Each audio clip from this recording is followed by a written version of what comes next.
Harbol, ako nga po pala si Brian J. Bongcales.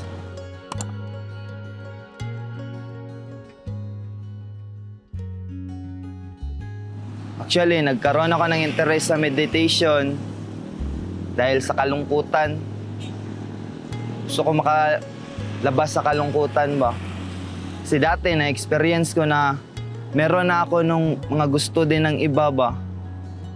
Kaso, may mga katanungan ako sa sarili na bakit sila gusto nila pero nararanasan ko pa rin yung kalungkutan ba. Akala ko kasi dati na kung nakuha ko yun, magiging masaya ako. So yung frustration ba, the more na nakukuha mo yung gusto mo, the more na napuro-frustrate ako ba. So yun, nagka-interest ako sa meditation. Kasi ang idea ko dati sa meditation, yung kakapagbigay ng relief or masagot yung mga katanungan ko sa buhay.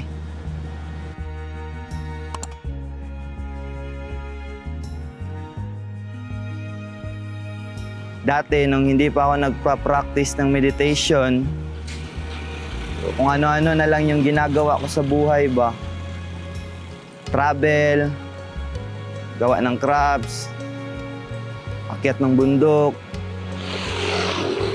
tambay, inom, bisyo. Kasi akala ko, yun yung tunay na kaligayahan or doon lang ako nakakakuha ng relief ba. Pinaka-goal ko lang naman talaga, kaya ginagawa yung mga bagay na yun is para hanapin yung tunay na kaligayahan. So sa pamamagitan ng mga gawain yun, nagkakaroon ng relief, natatakpan ko yung kalungkutan ko ba. So yun lang man talaga araw-araw yung dinidil ko, yung kalungkutan. Na kapag ako na lang mag-isa, doon ako inaatake ng kalungkutan ba or doon ko yung nararanasan. Kaya ako, yun, sumasama sa mga tropa, nakikipag-inuman. Akala ko yun yung solusyon. The more ko siya na ginagawa, so the more siya na nawawala yung lasa ba. The more na napapamilyar ako sa gawain ng mga ginagawa ko dati, the more na mas lumalala yung kalungkutan na nararanasan ko. Kasi maghahanap na naman ako ng ibang pangtakip eh. Pero yung nakilala ko yung meditation or ganito na practice, so nagkaroon ng purpose ba or nasagot yung mga katanungan ko dati ba. O ika nga nila, nagkaroon ng goal yung buhay ba.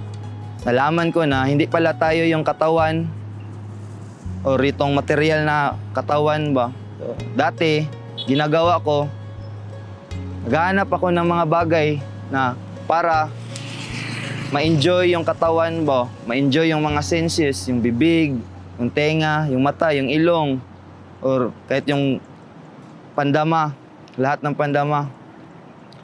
So, pamamagitan ng meditation na to, nalaman ko na hindi pala tayo ito.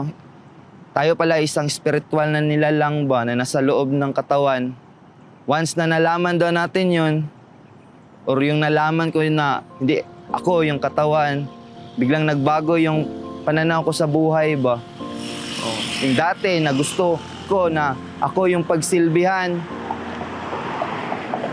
ngayon nalaman ko na mas masaya pala na ikaw yung nagsisilbi ba, or may pinagsisilbihan ka ba.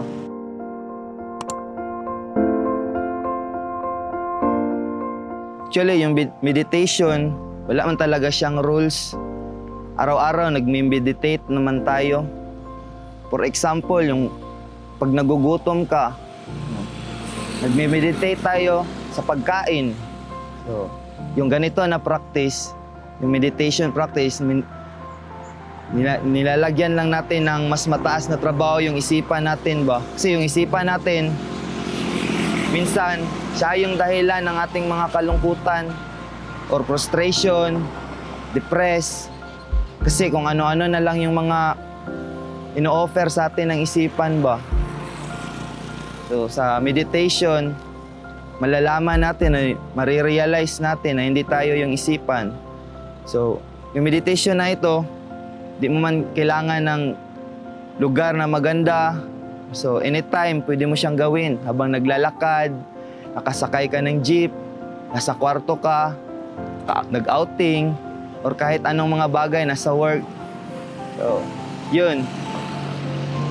Nasasama ko siya sa pang-araw-araw ko na ginagawa or sa lifestyle ko ba.